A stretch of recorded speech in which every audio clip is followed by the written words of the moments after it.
आज का जो हमारा टॉपिक है, एक मिनट एक मिनट एक मिनट। हमारा टॉपिक है। घूमने गया था। चलो इनको बोलता हूँ, आवाज में डिस्टर्ब तो हो रहा है।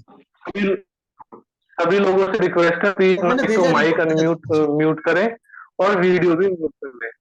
ओके। जैसा अब आपका माइक जो है वो शायद अनम्यूट रह गया है, देख लेना। ओके, शुरू करते हैं। तो आज का जो हमारा टॉपिक है, हमारा कायरोप्रैक्टिक और स्पाइन पाल्पेशन और जो बहुत सारी चीजें हैं। अब इसमें हमारे दो तरह के सेशन चलते हैं, दिल्ली में और दिल्ली से बाहर। तो डेज अलग अलग हैं, फीस डिफरेंट है। अगर किसी को भी फीस के बारे में जानना है तो वो व्हाट्सएप पे कांटेक्ट करके पूछ लें। और जिसको सेशंस के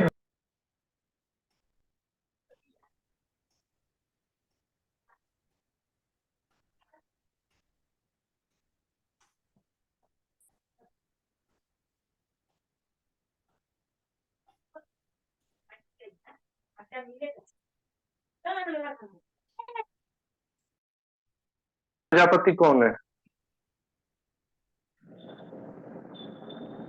ओके। तो हमारी बोन सेटिंग या कायरोप्रैक्टिक एक्चुअल में है क्या, उसके बारे में बात करते हैं। क्योंकि सबसे पहले लोगों का क्वेश्चन यही होता है कि सर हमें कायरोप्रैक्टिक सीखना किस लिए है, उसका फायदा क्या है। तो उसके बारे में हमें यही बताएंगे सबसे पहला, कि जब कभी भी हमारी स्पाइन में किसी भी नर्व का कंप्रेशन हो जाता है। नर्व का कंप्रेशन वो मैं दिखाता हूँ आपको किस तरह से। एक सेकंड के लिए होल्ड रखेंगे। जैसे ये हमारी स्पाइन है पूरी, तो ये हमारी स्पाइन में जब कभी भी किसी भी रीजन से हमारी डिस्क स्लिप हो जाए, बल्ज हो जाए, हर्निएटेड हो जाए, तो उसमें हमारा क्या होता है, हमारी जो दो वर्टिब्रा के बीच में जो हमारी नर्व जो जाती है, उस नर्व पे प्रेशर बनता है कुछ इस तरह से। ये कौन है जो अपना माइक म्यूट नहीं कर रहे? बाहर डिस्टर्ब हो रहा है या मीटिंग से निकल जाए।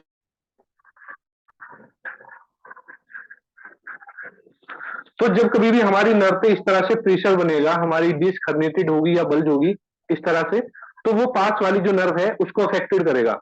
अब वो नर्व जिस जिस एरिया में जाएगी वो जाके हमारी प्रॉब्लम क्रिएट करेगी, पेन होगा, नमनेस होगी या बर्निंग सेंसेशन होगी। तो हम क्या करेंगे कायरोप्रैक्टिक में, हम इस कायरोप्रैक्टिक में इस तरह से पूरी स्पाइन का रोटेशन करते हैं। इस तरह से बहुत सारी टेक्निक है, अलग अलग तरह की टेक्निक है। तो जब हम रोटेशन करेंगे तो क्या होगा, जिस डिस्क ने प्रेशर बना रखा है हमारी नर्व पे, वो नर्व का प्रेशर रिलीज होगा। तो इस तरह से टेक्निक काम करती है। ये जो टेक्निक से हमारी एक तरह से कहीं अगर, तो ये बेसिक से एडवांस तक होती है। स्पाइन की जो भी प्रॉब्लम है, चाहे आपको डिस्क स्लिप है, बल्ज है, हर्निएटेड डिस्क है, या फिर आपको कायफोसिस हो गया है। कायफोसिस यानी कि हमारा जो थोरेसिक जो केज है वो हमारा बाहर की तरफ एंटीरियर हो जाता है। जैसे इस तरह से हमारी स्पाइन की स्ट्रक्चर है, तो जब ये इस तरह से बाहर की तरफ और निकल जाएगा ज्यादा इस तरह से, कुबर जो बोलते हैं, वो काइफोसिस होता है। स्कॉलोसिस होगा जब हमारी स्पाइन लेटरल एक या दो वर्टिब्रा जाएगी इस तरह से, इसको स्कॉलोसिस बोलेंगे। राइट लेटरल हो या लेफ्ट लेटरल हो। तो स्पाइन से रिलेटेड जितनी भी इस तरह की प्रॉब्लम्स होती हैं उन सब में कायरोप्रैक्टिक काम करता है। उसके बाद में हमारे जो भी जॉइंट्स हैं, जैसे शोल्डर जॉइंट है, तो शोल्डर जॉइंट से रिलेटेड वहां पे स्टिफनेस हो, फ्रोजन शोल्डर हो, या शोल्डर का डिसलोकेशन हो, यानी कि किसी का कंधा उतर जाए, तो उसमें भी ये काम करती है। तो बेसिकली हमारी पूरी स्पाइन और हमारे पेरिफेरल जॉइंट जो होते हैं उन सब पे काम करती है। ठीक है। तो अगर हम घुटनों की हम बात करें तो घुटनों में हमें देखना पड़ता है कि कौन सी ग्रेड का ऑस्टियोआर्थराइटिस है, उसके हिसाब से ये काम करती है, उसके हिसाब से इसको बेनिफिट मिलता है। एंकल में, हमारे पेल्विक में आजकल देखा यह जा रहा है कि जैसे पेशेंट को कोई डिस्लिप नहीं है या बल्ज नहीं है, उनको क्या पेल्विक टिल्ट की प्रॉब्लम मिल रही है। पेल्विक टिल्ट मतलब ये जो हमारा पेल्विक है, हमारी जो हिप बोन है, ये हमारी एंटीरियर एंटीरियर चली जाए या पोस्टीरियर आए इस तरह से, पोस्टीरियर टिल्ट हो, तो उसमें क्या होगा, पेशेंट को बहुत सारा पेन बनेगा। काफी सारे लोग इसको असेसमेंट नहीं कर पाते हैं, तो इसको ठीक भी नहीं कर पाते, जिसकी वजह से पेशेंट का पेन बना रहता है। तो ये जो सारी चीजें हैं, हमारे जो सेशन है उसमें बारीकी से इन सबका असेसमेंट सिखाया जाता है और उन सबको करेक्ट करने की टेक्निक्स बताई जाती है जो हमारी बोन सेटिंग कायरोप्रैक्टिक में होती है। अब किसी को भी डाउट में आने की जरूरत नहीं है कि नर्व जो प्रेशर आई हुई है, चाहे वो सर्वाइकल में हो थोरेसिक में हो, लंबर सैक्रम के अंदर जो भी हो, वो सारा इसमें उसको करेक्ट किया जाता है और पोस्चर को आपके ठीक किया जाता है। किसी का कंधा ऊपर नीचे है, उसका असेसमेंट होगा, कोई तिरछा चलता है या पेल्विक किसी का डिसबैलेंस है, तो ये सारी चीजें असेसमेंट करके प्रॉपर आपको ट्रेनिंग में सिखाई जाएगी, बताई जाएगी, और आपको जो जो भी टेक्निक होगी उनकी ऑन हैंड प्रैक्टिस कराई जाएगी। क्योंकि हमारी ट्रेनिंग्स में ज्यादातर में जो टाइम होता है वो या तो 9 से 5 का होगा या फिर 8 बजे से शाम के 6 बजे तक का होगा। अब छोटी सी बात करते हैं अपने सेशंस के बारे में। 2 दिन का सेशन हमारा जहां भी रहता है वहां पे हमारा 50 टेक्निक कायोप्रैक्टिक की सिखाई जाती है 2 दिन के सेशन में, जिसका 9 से और 5 बजे का डेली का टाइम होता है, जिसमें ब्रेकफास्ट और लंच स्टेशनरी हमारी तरफ से प्रोवाइड रहती है, और पूरी टेक्निक्स की आपको ऑन हैंड प्रैक्टिस करा के आपको बहुत अच्छे से उन चीजों को सिखाया जाता है। हमारे सेशन में थ्योरी का पार्ट होता है 2 घंटे का लगभग, उसके बाद में सारा टोटली प्रैक्टिकल होता है। प्रैक्टिकल में क्या होता है कि आपको 5 टेक्निक आपको बताई जाएंगी आपके सामने, फिर 5-7 लोगों का एक ग्रुप बना के उनको एक टेबल दी जाएगी और उनको बोला जाएगा कि जो टेक्निक आपको भी बताई गई है उनकी आप प्रैक्टिस करो। अब वो आधा घंटा, 1 घंटा, 1.5 घंटा जब तक वो प्रैक्टिस करते हैं, जब तक वो ये नहीं कहते कि सर हमने इनकी अच्छे से प्रैक्टिस कर ली है, तब तक हम उनको नई टेक्निक की तरफ नहीं ले जाते। इसी तरह से जैसे जैसे हम आगे बढ़ते हैं, तो अब तक जितने भी हमारे लगभग 8 से 9 बैच कंप्लीट हो सकते हैं, बहुत अच्छे से हुए कंप्लीट। तो उसमें लगभग 250 से 300 लोगों ने बहुत अच्छे से इन टेक्निक को सीखा है, और शायद आप लोगों को बहुत सारे रिव्यू भी मिले होंगे कि किस तरह से यहाँ पे सिखाया जाता है। कोई भी जल्दबाजी में नहीं सिखाया जाता, आसानी तरीके से इजी मेथड से सिखाया जाता है। ये हो गया हमारा 2 दिन का। अब जहां भी हमारा 3 दिन का ट्रेनिंग सेशन होता है, उस 3 दिन के ट्रेनिंग सेशन में हमने फर्स्ट टाइम ये लॉन्च किया है 3 दिन का। 3 दिन का पहले भी था, लेकिन उसमें क्या था, 3 दिन का जो था उसमें पहले दिन हम पाल्पेशन सिखाते थे और बाकी के 2 दिन कायरोप्रैक्टिक की 50 टेक्निक्स। अब की बार जो है हमारा सबसे पहले हम इसको लॉन्च कर रहे हैं 3 डेज का। 3 डेज का है हमारा स्पाइन का पाल्पेशन। शेड्यूल इस तरह से है, फर्स्ट डे रहेगा हमारा स्पाइन का पाल्पेशन और उसके साथ रहेगी काइनेसोलॉजी टिपिंग। टाइम वही रहेगा सुबह 8 से और शाम के 6 बजे तक का। उसके बाद में सेकंड डे में हमारी 20 टेक्निक्स है कायोप्रैक्टिक की और साथ में कपिंग थेरेपी है। उसके बाद में थर्ड डे में हमारा 30 टेक्निक्स है। तो इस तरह से हमारा शेड्यूल प्रॉपर ऐसा बना हुआ है कि हम 1 बाय 1 सारी चीजें आपको सिखा के लेके चलेंगे। अब काफी सारे लोग कह रहे हैं कि सर हमें सिर्फ कायरोप्रैक्टिक ही सीखना है, टेपिंग कपिंग नहीं सीखना है, तो उनको मैं यही कहना चाहूंगा कि हम जो प्रैक्टिस कर रहे हैं, हमने अपनी प्रैक्टिस में देखा है कि मान लो आपने किसी पेशेंट का अलाइनमेंट कर दिया, करेक्शन कर दिया, लेकिन सपोर्टिव में आपने क्या ट्रीटमेंट दिया? कोई ट्रीटमेंट नहीं। तो जब हम साथ में टेपिंग और कपिंग को लेके चलेंगे तो क्या होगा, हमारी जो टेपिंग जो करेंगे सपोर्टिंग में आपकी मसल्स को स्ट्रेंथिंग देगी, सपोर्ट देगी, जिससे पेन कम रहेगा, और साथ में जब कपिंग करेंगे तो ऑलरेडी पेन कम होगा। कई बार आपके पास ऐसा पेशेंट भी आएगा जो कायरोप्रैक्टिक ट्रीटमेंट नहीं ले सकता, या उसको मसल से रिलेटेड प्रॉब्लम है, नर्व का उसको कंप्रेशन नहीं है। वो तो आपको जब पता चलेगा ना, जब आपके सामने आएगा, वो हम सारा ट्रेनिंग में बताएंगे किस तरह से आपको असेसमेंट करना है। तो उसके अकॉर्डिंग फिर आप कायरो तो दे ही नहीं सकते। अब कायर अगर दोगे उसमें ट्रीटमेंट तो उसका कोई फायदा नहीं है, तो उसमें आप उनको कपिंग और टेपिंग दे सकते हैं। तो एक तरह से पूरा पेन का एक मैनेजमेंट, स्पाइन का, पेरिफेरल जॉइंट्स का एक मैनेजमेंट है, जिसको हम लेके चल रहे हैं और परफेक्शन के साथ लेके चल रहे हैं। काफी सारे लोग कह रहे हैं कि सर सुबह 8 से शाम के 6 बजे तक का हेक्टिक हो जाएगा, 4 दिन का कर लो, 5 दिन का कर लो। तो उनसे हम भी यही कहते हैं कि हेक्टिक कुछ नहीं होगा, हम उनको इजी वे में लेके चलेंगे। सबकी हमें पॉकेट को भी देखना है और अपना भी टाइम देखना है, क्योंकि हमारा भी प्रैक्टिस है, हमारी प्रैक्टिस छुट्टी है। तो 3 दिन का भी हमने किया है, तो ये भी लोगों की रिक्वेस्ट पे किया है कि जो लोग कहते हैं कि सर हमें एडवांस सीखना है और अच्छे तरीके से सीखना है जिससे कि हम पेशेंट को और अच्छा कर पाए। 50 टेक्निक से सभी लोग सेटिस्फाइड थे, लेकिन काफी चीजें देखने के बाद, समझने के बाद कि कैसे हम और अच्छा रिलीफ पेशेंटों को दे सकते हैं, वन सिटिंग में कैसे अच्छा रिलीफ दे सकते हैं, और इन चीजों को हम कैसे पेशेंट को समझा सकते हैं कि हम जो आपका ट्रीटमेंट कर रहे हैं इस वे में कर रहे हैं। तो हम जब भी कायोप्रैक्टिक की टेक्निक्स देंगे, थ्रेड्स देंगे, तो उससे हम उस पार्ट को सेट कर देंगे। अब उसको मेंटेन कैसे रखेगा पेशेंट, या उसको पेन ज्यादा है वो कैसे काम कर पाएगा, तो जैसे हम कपिंग करेंगे साथ में और टेपिंग करेंगे तो वो पार्ट स्ट्रॉन्ग होने की तरफ आ जाएगा। उस पर अगर हल्का फुल्का प्रेशर भी पड़ेगा तो वो उस पेन को वापस से रिवर्ट नहीं करेगा, वो मैनेज रहेगा। जितना भी पेन वगैरह था, जितना भी हमने टेक्निक्स दी है, करेक्शन दी है, तो इस तरह से ये हमने चीजें ऐड की हैं जिससे कि आपकी परफेक्शन बने। और ये स्पाइन को लेके हो या पेल्विक को लेके, आपके ऑस्टियोआर्थराइटिस हो या फ्रोजन शोल्डर को लेके हो, सारी चीजों को लेके है, सर्वाइकल में हो, तो इसको थोड़ा सा बारीकी से आप लोगों को समझना है। कि हमारा मोटिव यही है कि हम आपको अच्छी से अच्छी और ज्यादा से ज्यादा चीजें, और वो भी इजी वे में सिखाएं, जिससे कि आपके रिजल्ट इंप्रूव हो और पेशेंट को लगे कि हाँ इन्होंने हमारे साथ मेहनत की है, तो पेशेंट को फीस देने में कोई दौराई नहीं है। अदरवाइज मान लो आपने 5 मिनट में कायरो अपना कर दिया और पेशेंट को रिलीफ नहीं मिला, तो वो आपको कैसे वो फीस दे सकता है? और आपने मेहनत की है, इसमें कोई डाउट नहीं है, क्योंकि आपने प्रैक्टिस की है, सीखा है, समय दिया है। लेकिन अगर साथ में हम ये 2-3 चीजें ऐड कर देते हैं तो अच्छा और रिजल्ट मिलता है। अब 2 दिन का कहाँ रखना है, 3 दिन का कहाँ रखना है, जहां जहां से 2 दिन की रिक्वायरमेंट आती है वहां पे हम 2 दिन का रखते हैं, जहां पे 3 दिन की रिक्वायरमेंट आती है वहां पे 3 दिन का रखते हैं।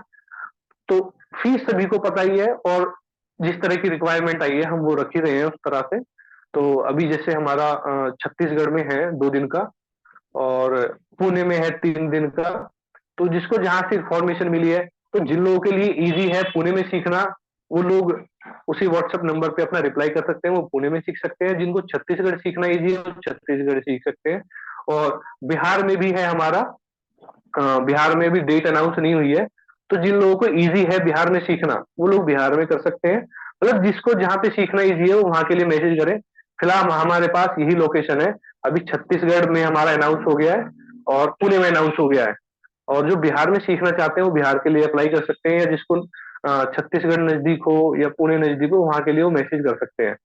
तो अब फीस के बारे में थोड़ा सा हम बता देते हैं कि 2 दिन का जो हमारा दिल्ली से बाहर कहीं भी रहता है 2 दिन का ट्रेनिंग सेशन, उसकी 7,000 रुपये फीस होती है। उसके अलावा अगर हम पुणे में सॉरी दिल्ली से बाहर अगर 3 दिन का रखते हैं तो उसकी फीस है 11,000, यानी 11,000 रुपये। ठीक है। अब बात करते हैं दिल्ली की। दिल्ली में जो भी हमारा ट्रेनिंग सेशन होता है, क्योंकि हमें इजी होता है, हमारे एक्सपेंस थोड़े कम होते हैं, तो हम फिर दिल्ली में रखते हैं। वो जब दिल्ली का होगा, जब दिल्ली के बारे में बताएंगे। अभी फिलहाल बाहर के बारे में यही है। और अभी कुछ लोगों के क्वेश्चन है, तो क्वेश्चन हम ले लेते हैं। अ, मुंबई के लिए कुछ लोग पूछ रहे हैं, तो मुंबई का अभी फिक्स नहीं हुआ है। शायद अगर अच्छी इंक्वायरी आएंगी तो शायद हो सकता है हम अप्रैल में या मई में दिल्ली का रखेंगे। और लगभग 1.5 महीने पहले हम अनाउंस कर देते हैं अपनी डेट। तो 5-7 इंक्वायरी है अभी मुंबई के लिए। अगर इंक्वायरी रेज होगी तो हम मुंबई का रख लेंगे। अभी फिलहाल छत्तीसगढ़, बिहार और पुणे में हमारा है। बिहार की डेट फिक्स नहीं है, बिहार की भी जल्दी हो जाएगी जैसे वहां की इंक्वायरी आएगी। बिहार में भी हो सकता है 15 से 20 दिन में हम रख लें। और फीस मैंने वही बताया कि दिल्ली से बाहर अगर 2 दिन का हमारा ट्रेनिंग सेशन रहेगा तो फीस रहेगी 7,000। और दिल्ली से बाहर अगर 3 दिन का ट्रेनिंग सेशन रहेगा तो उसकी फीस रहेगी 11,000। 7,000 और 11,000। 2 दिन का 7,000 और 3 दिन का 11,000। हाँ सर, मुंबई में हमारा ये लगा लो, मुंबई में हमने लास्ट लास्ट ईयर मार्च में किया था, उसके बाद में सितंबर में किया था, और फिर दिसंबर में भी किया है। मतलब 2023 में हमने हमारे 3 बैच रहे हैं दिल्ली में। तो दिल्ली का अच्छा रेस्पॉन्स रहा है, पुणे का भी अच्छा रहा है। और हम लोग रखते भी जब ही हैं जब लोगों की कॉल्स आती है, मैसेज आते हैं कि सर हमें वहां पे सीखना है, तब हम वो अनाउंस करते हैं अपनी डेट्स वगैरह। और किसी का कोई क्वेश्चन है तो मुझे टेक्स्ट करें, मैं उसका जवाब दे देता हूँ। पुणे की सर, पुणे मुंबई में रखा था हमने। किसी का क्वेश्चन आया था कि पुणे में की जगह मुंबई में रखिए, तो मुंबई में भी हमारा दिसंबर में था, 16-17 दिसंबर में। तो अब पुणे की इंक्वायरी आई है तो पुणे भी रखना है, सभी लोगों को सिखाना है। देखो जो सीखना चाहता है वो इंक्वायरी करेंगे और बताएंगे सर मुझे इस लोकेशन पे सीखना है, तो उसके अकॉर्डिंगली हम ट्रेनिंग सेशन रखते हैं। भाई आपका तो किसी का एक्सप्लेनेशन तो दो। आप क्या जी, एक्सप्लेनेशन देने वाले थे किस चीज का एक्सप्लेनेशन? ये हाँ जी स्पाइन के बारे में, स्पाइनल कॉर्ड।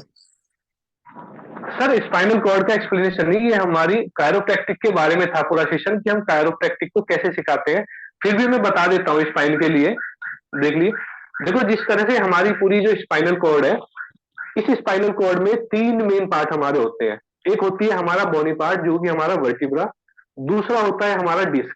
डिस्क होता है कि हमारी 2 हड्डियों के बीच में, 2 हड्डियों के बीच में जो जेली टाइप आपको दिख रहा है ट्रांसपेरेंट, ये हमारी डिस्क होती है। और साथ में होती है नर्व्स।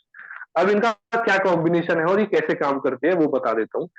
हमारा जो ऑक्सीपिटल होता है, हेड वाला जो एरिया होता है, वहां से हमारी सभी नर्व्स स्पाइनल कॉर्ड के थ्रू निकलती है। इस एरिया से निकलती है हमारी स्पाइनल कॉर्ड में, और सभी हमारी पूरी बॉडी के लिए डिस्ट्रीब्यूट होती है। किस तरह से होती है? इस तरह से हमारी वर्टिब्रे होती हैं, टोटल 33 वर्टिब्रेज होती हैं, लेकिन ये धीरे धीरे करके फ्यूज होकर हमारा सैक्रम, ये जो एरिया है सैक्रम का, ये एक रह जाता है और एक रह जाता है हमारा टेलबोन का। टोटल 26 हमारी बोन्स रह जाती हैं, यानी कि वर्टिब्रे। अब इन सभी के बीच में इस तरह से हमारी डिस्क होती है। डिस्क होती है जो हमें मूवमेंट के लिए अलाउ करती है, और शॉक एब्जॉर्बर होती है, यानी कि हमें शॉक से बचा के रखती है। ठीक है। अब साथ में हमारी होती है नर्व्स। अब ये जो नर्व्स है हमारे ब्रेन के थ्रू हमारे सभी ऑर्गन पार्ट्स के लिए और हमारे जो लिम्स के लिए जाती हैं। तो जब कभी भी हमारी डिस्क के थ्रू या किसी भी इंजरी के थ्रू जब भी नर्व पे हमारे प्रेशर आता है तो हमारी मूवमेंट रेस्ट्रिक्ट हो जाती है, तो हमें पेन, नमनेस या फिर बर्निंग सेंसेशन आती है। तो इतना इंट्रोडक्शन जो हमने स्पाइन का दिया, इससे हमें पता चला कि हाँ, बॉडी में हमारे स्पाइन का कितना बड़ा रोल है।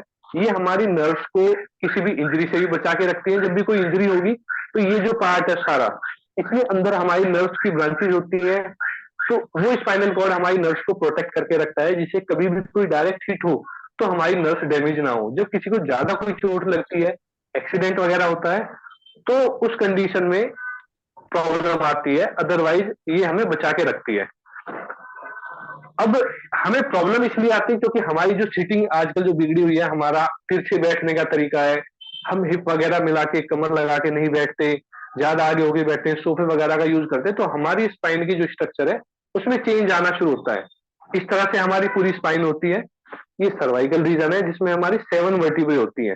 उसके बाद थोरेसिक रीजन है, थोरेसिक में हमारी 12 वर्टिब्रे होती है। उसके बाद में लंबर में होती है हमारी 5, और ये वाला जो एरिया है यहां तक ही हमारा ये हमारा लंबर एरिया है, L5 यहां तक है। उसके बाद में ये हमारा S1 शुरू हो जाता है। ये पूरा सैक्रम है ये वाला, और नीचे ये वाला जो एरिया है नीचे वाला, ये वाला हमारा टेलबोन वाला एरिया, ये इससे ऊपर ही सैक्रम है। अब जब कभी भी हमारी ओवर सीटिंग होती है या ओवर राइडिंग हो, या हमारा लाइफ स्टाइल में जितना भी हमें प्रेशर पड़ता है किसी पार्ट पे, या हमारा ऑर्गन्स में कोई प्रॉब्लम हो, तो हमारी स्पाइन पे भी प्रेशर बनाता है। तो बहुत सारी चीजें हैं समझाने के लिए। स्पाइन का इतना रोल है कि हमें, एक तो ये हमारी स्पाइनल कॉर्ड को प्रोटेक्ट करता है और हमारी बॉडी को स्टेबिलिटी देता है, और हमें मूवमेंट भी अलाउ करता है। ठीक है। तो अब इसी के थ्रू बहुत सारी प्रॉब्लम होती है। किसी को डिजनरेशन होता है, किसी को ट्यूबरकुलोसिस वगैरह होता है, किसी को ट्यूमर होता है। तो ये सारी चीजें ट्रेनिंग पार्ट में बहुत अच्छे से बताई जाती है। यहाँ तो कम समय इसलिए बता रहे हैं। ये जूम वेबिनार रखने का पर्पज ये है कि लोगों को ये पता चले कायरोप्रैक्टिक एक्चुअल में है क्या, उसको सीखना क्यों जरूरी है। और जैसे काफी सारे लोग सोचते हैं कि सर इसे साइड इफेक्ट तो नहीं होगा। देखो, बाकी लोगों का तो हमें पता नहीं, लेकिन हम इस वे में सिखा रहे हैं कि कोई भी बेसिक नॉलेज जिसको ना हो, नॉर्मल पर्सन हो, उसको भी हम इस तरह से सिखाते हैं, इस तरह से जानकारी देते हैं कि वो जब भी ट्रीटमेंट दे तो वो सारे प्रिकॉशंस को अपना सोच समझ के असेसमेंट करके ट्रीटमेंट दे, जिससे कि साइड इफेक्ट ना हो। और हमारा किसी भी पार्ट का अगर हम थ्रस्ट देना होता है तो पहले उस पार्ट को असेसमेंट करना बताते हैं कि आपको उस पार्ट में क्या क्या चीजें देखनी है, वो थ्रस्ट उसमें हमें देना भी है या नहीं देना है। अगर थ्रस्ट नहीं देना है तो उससे पहले हमें क्या क्या उस पार्ट को ऐसा करना है कि जिससे कि वो थ्रस्ट के लिए रेडी हो और हम पेशेंट को ठीक रखें। तो ये सारी चीजें आपको माइंड में अपने सेट करनी है कि हमें अगर रिजल्ट्स को इंप्रूव करना है तो हमें एडवांस चीजें और कॉम्बिनेशन बना के थेरेपी को करना ही पड़ेगा। अदरवाइज क्या है, एक या दो चीजें हमने सीखी है तो वो किसी प्रॉब्लम पे काम करेगी, किसी पे नहीं करेगी। अब टेपिंग का भी पर्पज क्या है बताने का? टेपिंग का पर्पज इसलिए है कि काफी सारे पेशेंटों को इतना पेन होता है कि उनको नर्व से रिलेटेड भी प्रॉब्लम है और मसल्स में भी प्रॉब्लम है। तो टेपिंग क्या करेगी, उस मसल्स को स्ट्रांग बनाएगी, उसको सपोर्ट देगी, जिससे कि पेन की सेंसेशन कम होगी। तो पेशेंट को आपके ऊपर तभी बिलीव होगा जब पेशेंट को रिलीफ मिलेगा। अदरवाइज आप कितना ही बोलते रहो और पेशेंट भी कितना ही कहता रहेगा कि हाँ ठीक है ठीक है, लेकिन जब तक पेशेंट को रिलीफ नहीं मिलेगा। और फास्ट की अगर बात करें, ये भी नहीं है कि एकदम से फास्ट मिल जाएगा, अकॉर्डिंग टू कंडीशन ही रिलीफ मिलता है। कई पेशेंटों को फर्स्ट डे से भी रिलीफ मिल जाता है, किसी को 2 4 5 सिटिंग रिलीफ आने में भी लग जाते हैं। अब पेन के रीजंस क्या क्या होते हैं? बहुत सारे रीजन है। किसी को चोट लगी, किसी का पेल्विक टिल्ट है, किसी को कॉन्स्टिपेशन होता है, किसी को डिजनरेशन है, किसी को स्टेनोसिस हो गया है। स्टेनोसिस का मतलब क्या होता है कि ये जो हमारा जो डिस्क वाला जो पार्ट है, इसका साइज जब रिड्यूस होता जाएगा तो दो जो वर्टिब्रे हैं ये आपस में जुड़ती जाएंगी। जब ये जुड़ती जाएगी तो ये जो होल है जहां से हमारी नर्व निकल रही है, ये होल से हमारी इस नर्व पे प्रेशर बनेगा, क्योंकि ये पास में आ गई दोनों वर्टिब्रे हमारी, ये वाली जो दोनों है डिस्क साइज रिड्यूस होने से दोनों पास में आ गई। जब पास में आ जाएंगी तो यहाँ से जो निकलने वाली नर्व है उस पर प्रेशर बनने लगेगा, उसमें पेन होगा। तो पेन के बहुत सारे रीजन है, मल्टीपल रीजन है। तो हम जब तक अकॉर्डिंग टू कंडीशन नहीं देखेंगे पेशेंट की, तब तक हम ट्रीटमेंट अगर करेंगे भी तो उतना रिलीफ नहीं देगा। तो सारी चीजें हमारी समझ में आएगी, किस पार्ट में क्या क्या प्रॉब्लम हो सकती है, असेसमेंट कैसे करना है, पेशेंट का डाइट रूटीन कैसे हमें सेट करना है, उसकी जो बैड हैबिट्स है उनको भी नोटिस करना है, उनको भी हटाना है। और एक्सरे एमआरआई में आप कैसे देखेंगे कि इसको क्या प्रॉब्लम है, पेशेंट को रिपोर्ट्स में कैसे देखेंगे, कौन सी बोन हमारी बॉडी में किस जगह पे है, क्या क्या उसका नाम है, ये सारी चीजें बिल्कुल डिटेल में बताई जाती है बहुत आसानी से। कई लोग ये समझते हैं कि 2 दिन में या 3 दिन में कितना सिखा देंगे, तो ये अब तक हमने प्रूव किया है, लोगों को अब तक सिखाया है कि कितने अच्छे तरीके से हम सिखा सकते हैं। अब इसमें कुछ चीजें और कॉमन है कि कुछ लोग कहते हैं सर 50 या 60 की एज में हम थ्रस्ट दे सकते हैं नहीं दे सकते हैं। तो उसमें सीधा सा एक तरीका है कि हम जब किसी पार्ट को ट्रीटमेंट देते हैं तो उस पार्ट को हमें असेसमेंट करके ये देखना होता है कि वो पार्ट कितना स्ट्रॉन्ग है कितना वीक है, उसके अकॉर्डिंग हमें ट्रीटमेंट देना है कभी भी। और उसके भी बहुत सारे फैक्टर्स हैं जो हम बताते हैं कि आपको क्या टेस्ट कंपलसरी है उस पेशेंट के कराने और किस एज के पेशेंट को नहीं कराना है, ठीक है। तो वो सारे टेस्ट भी बताए जाते हैं। तो मेरे हिसाब से काफी सारी मैंने इन्फॉर्मेशन दी है। अगर किसी का कोई ऐसा क्वेश्चन है वो पूछना चाहते हैं तो पूछ सकते हैं, अदरवाइज फिर मैं और कोई इन्फॉर्मेशन देनी है तो वो मैं आगे कंटिन्यू करता हूँ। चैट बॉक्स में आप लिख दो, वो मैं फिर उसका आंसर देता हूँ।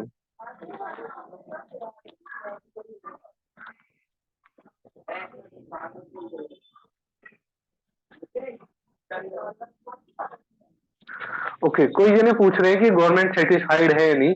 तो ये जो हमारा 3 दिन का जो सेशन है ये सर्टिफिकेट ऑफ पार्टिसिपेशन है और ये एमएसएमई और आईएसओ सर्टिफाइड है। लेकिन अगर कुछ लोग ये चाहते हैं कि भाई हमें गवर्नमेंट सर्टिफाइड मिले तो उसके लिए आप यूनिवर्सिटी से करें, वो आपको नहीं, नोज का हम लोग नहीं कराते हैं क्योंकि नोज हमारे उसमें नहीं आता है। नोज और मैंडिबल और जॉ के लिए जो होता है वो प्रॉपर ऑर्थोपेडिक ही करे तो अच्छा होता है, तो उसको हम नहीं छेड़ते हैं। क्योंकि यहाँ पे जो हमारी मैंडिबल पे भी जो हमारी नर्व होते हैं ट्राइजेमिनल नर्व, उसको भी अफेक्शन ना हो, और नोज का भी हम नहीं छेड़ते हैं।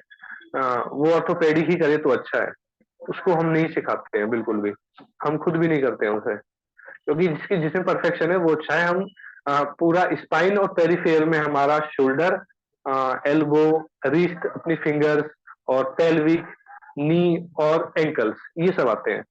अच्छा, उसकी बात जो कर रहे थे सर्टिफाइड जो बोल रहे थे, एक्चुअली हमारा जो ये 3 डेज का जो है पार्टिसिपेशन का आपको सर्टिफिकेट मिलेगा। जितनी भी चीजें बताई है उन सब का आपको मिलेगा। बाकी लोग अगर ये चाहते हैं कोई कि हमें गवर्नमेंट सर्टिफाइड मिले, तो सर्टिफाइड के लिए आप किसी भी यूनिवर्सिटी से कांटेक्ट कर सकते हैं, या फिर 1-2 यूनिवर्सिटी है जिनसे हमारा कोलैबोरेशन है, उनके थ्रू भी आप कर सकते हैं। तो जिसको यूनिवर्सिटी का सर्टिफाइड भी चाहिए तो वो हम व्हाट्सएप पे डिटेल दे देंगे उनको, जिनको करना है वो पूछ सकते हैं जिस भी व्हाट्सएप के थ्रू वो जुड़े हुए हैं।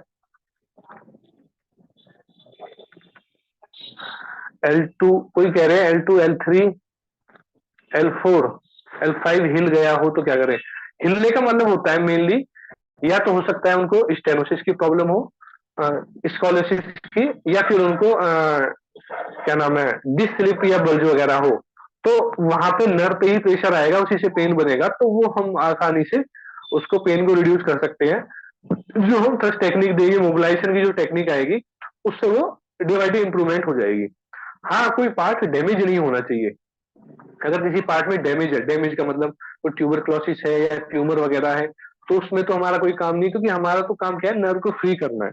नर्व को फ्री करने का मतलब है हम जो ये रोटेशन देंगे, स्पाइन की जो रोटेशन देंगे, वो टेक्निक अलग अलग है। कुछ इस तरह से जैसे हम तौलिया निचोड़ते हैं, इस तरह से जो रोटेशन देते हैं, तो वो भी उस पार्ट को देखना होता है। पहले हमें उसमें क्या प्रॉब्लम है उसको मेजर करते हैं, पाल्पेट करते हैं, पहले देखते हैं, और ये देखते हैं कि हमारा L5 कहाँ पे है, ठीक है। हमारा L5 कहाँ पे है, L3 कहाँ पे है, पाल्पेट करके सारा बताते हैं आपको, तभी तो आप कर पाओगे, अदरवाइज आपको कैसे पता चलेगा। एक क्वेश्चन था, उखड़ी नाड़ी सेटिंग। उखड़ी नाड़ी, उखड़ी नाड़ी मतलब समझा नहीं, सर दोबारा लिखो, उखड़ी नाड़ी नहीं समझ पाया मैं। After course if any doubt, या लगा कि प्रैक्टिस की जरूरत है तो कैसे करेंगे। हाँ, आफ्टर कोर्स अगर आपको कोई प्रॉब्लम लगती है तो 3 दिन का जो हमारा सेशन होगा पूरा, उसके पूरे सेशन की वीडियो रिकॉर्डिंग होगी, जो लगभग 250 से 300 जीबी का डेटा होता है। तो वो सारा हम आपको टेलीग्राम ग्रुप में देंगे, जो आपको लाइफ टाइम एक्सेस के साथ मिलेगा। वो सारा आप कभी भी उसको खोल के देख सकते हैं, सारी वीडियोस आपको प्रोवाइड रहेंगी।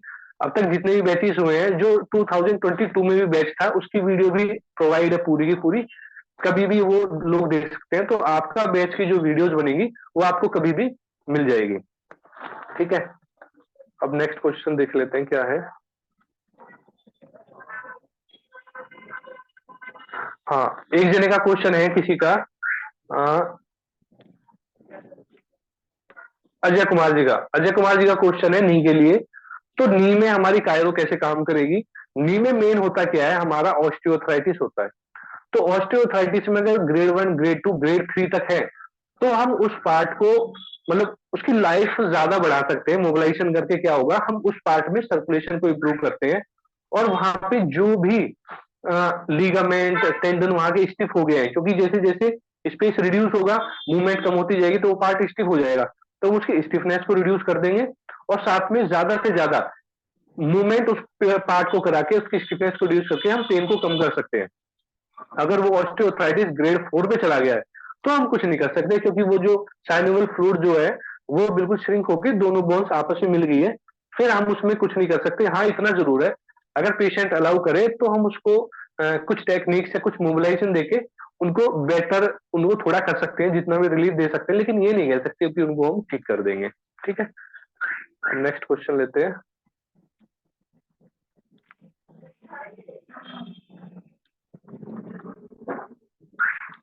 नेक्स्ट क्वेश्चन है, प्रॉब्लम कैसे देखा, सर वो जो आप पूछ रहे हैं प्रॉब्लम कैसे देखा जाता है, हम ट्रेनिंग में यही सारा बताएंगे, कैसे आप प्रॉब्लम को देखेंगे। फिजिकल एग्जामिन करके आप कैसे देखेंगे, फिजिकल एग्जामिन आप कैसे देखेंगे, और बाकी के जो उस पार्ट को टच करके हमें कैसे पता चलेगा, वो सारा हम बताएंगे आपको ट्रेनिंग में ही। वो इसीलिए रखा है 3 दिन का जो टाइम रखा है। डॉक्टर लखविंदर सिंह जी का क्वेश्चन है, spondylitis grade 2 surgery, grade 1, grade 2, grade 3 तक हम मोबिलाइजेशन और थ्रस्ट टेक्निक दे सकते हैं, कोई दिक्कत नहीं है।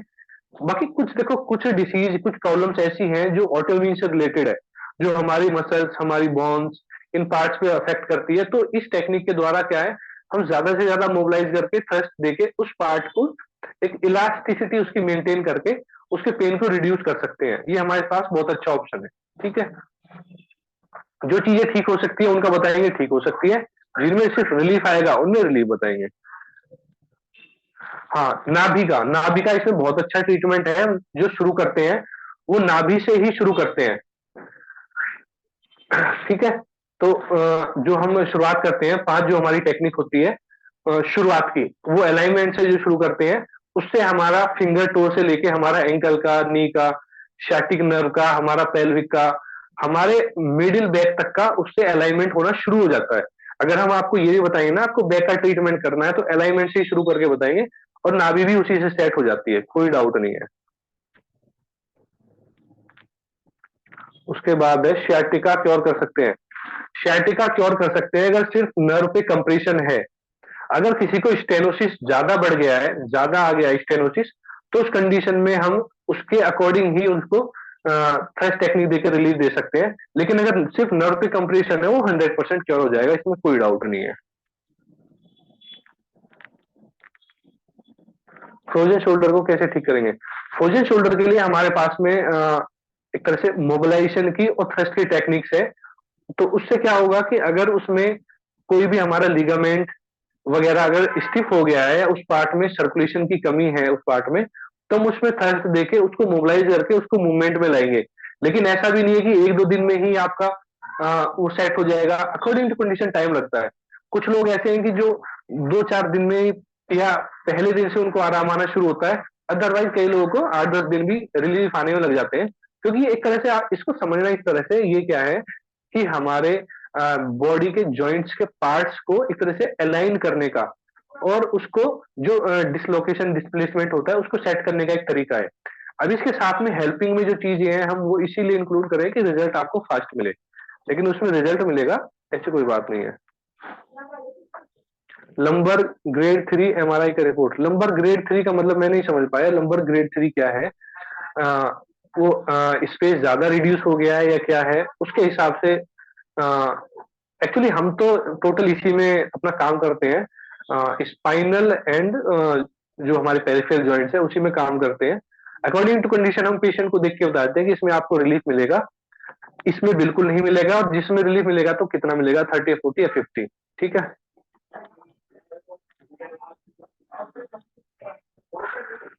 किसी ने पूछा सर्टिफाइड कोर्स कितने टाइम का होता है यूनिवर्सिटी से? यूनिवर्सिटी से सर्टिफाइड जो कोर्स है वो 1 ईयर का है, जिसकी 45,000 उसकी फीस है, और आपको यूनिवर्सिटी में जाके आपका एग्जाम होगा वहीं पे। ठीक है।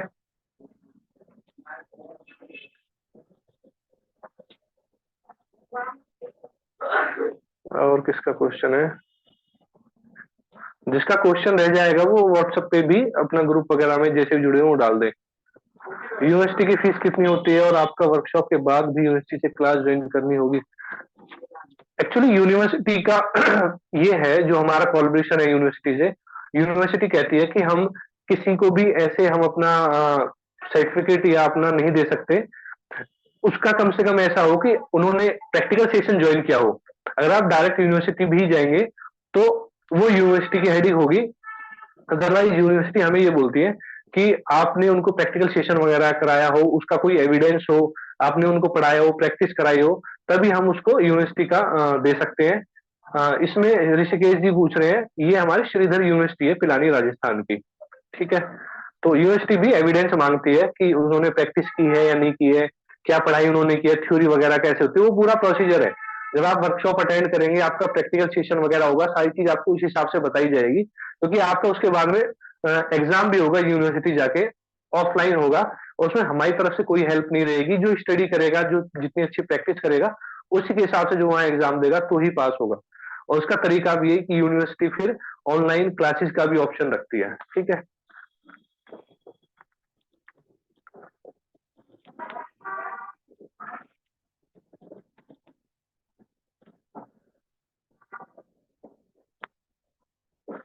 किसी का क्वेश्चन है?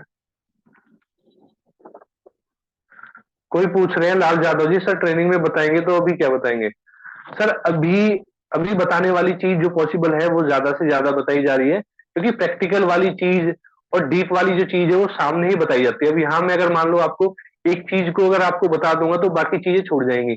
ये क्या है, इंट्रोडक्टरी पार्ट है, तो इंट्रोडक्टरी पार्ट में सभी पार्ट्स को इस तरह से बताया जाता है कि हम उसको कैसे कवर करके चलेंगे। तो ऐसा तो है नहीं कि एक बार में हम सारी चीजें आपको बता देंगे और वो आपको हजम भी नहीं होगी। एक पार्ट का आपको छोटा सा पता चलेगा, लेकिन सारी चीजें हम कवर किस तरह से करते हैं, क्या क्या चीजें इंक्लूड होती है, यही इंट्रोडक्टरी का मतलब होता है। और आपको जो भी डिटेल चाहिए, कैसे टेक्निक्स की जाती है, ट्रेनिंग सेशन में किस तरह से पढ़ाया जाता है, प्रैक्टिस किस तरह से कराई जाती है, तो कुछ वीडियोज है। आप व्हाट्सएप पे मैसेज डालिए, आपको जहां से भी ये मैसेज मिला है जो मीटिंग का, वहां पे आपको रिप्लाई किया जाएगा, वो सारी वीडियोज आपको सेंड की जाएगी, बताई जाएगी, कोई ऐसी दिक्कत वाली बात नहीं है।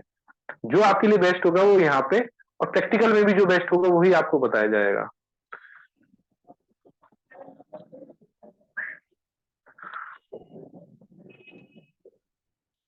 नेक्स्ट क्वेश्चन है,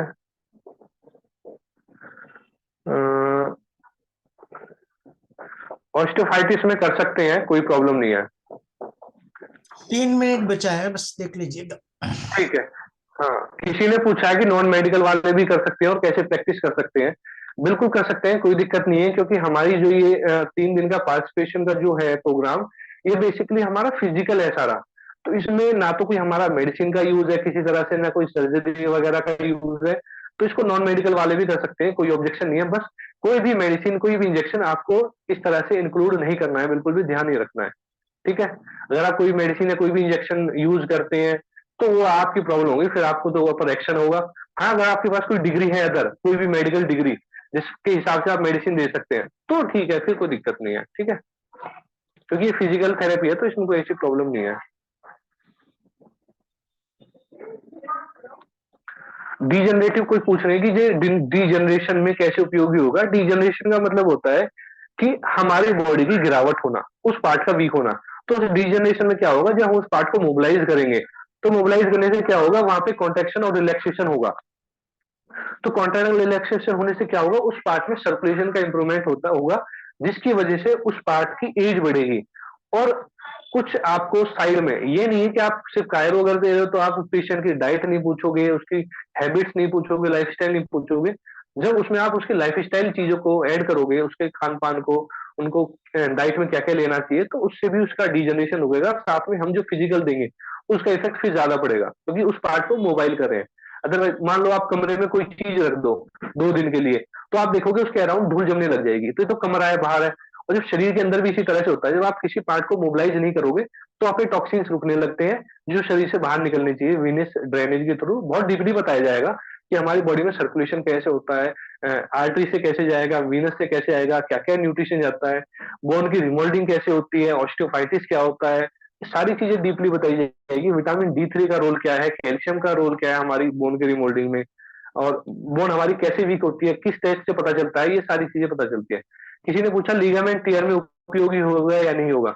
लिगामेंट टीयर में उपयोगी होगा, लेकिन उसमें मैनुपुलेशन चलेगा, सिर्फ उसमें थ्रस्ट टेक्निक नहीं चलेगी। वो बताई जाएगी आपको कि कब आपको मैनुपुलेशन करना है और कब आपको थ्रस्ट टेक्निक देनी है। तो और क्वेश्चन ले लेते हैं जिसके भी हैं। किसी ने पूछा है, कोई पूछ रहे हैं कि सर अपना व्हाट्सएप नंबर ड्रॉप कीजिए। देखो व्हाट्सएप नंबर ड्रॉप कर दूंगा मैं, कोई दिक्कत नहीं है। आपको जहां से भी ये हमारा मैसेज मिला है ना जूम मीटिंग का, आप उनसे ले लीजिएगा व्हाट्सएप नंबर हमारा, तो वो आपको प्रोवाइड करा देंगे, कोई दिक्कत नहीं है। और जो भी डिटेल चाहिए वो भी दे देंगे, ठीक है। मैनुपुलेशन का मतलब है उस पार्ट को मोबिलाइजेशन देना, मूवमेंट देना उस पार्ट को प्रॉपर। हर एक पार्ट की अलग अलग तरीके से होती है, तो मोबिलाइजेशन उस पार्ट को मूवमेंट देना एक्सरसाइज वगैरह के थ्रू, तो वो मोबिलाइजेशन मैनिपुलेशन प्रॉपर बोला जाता है।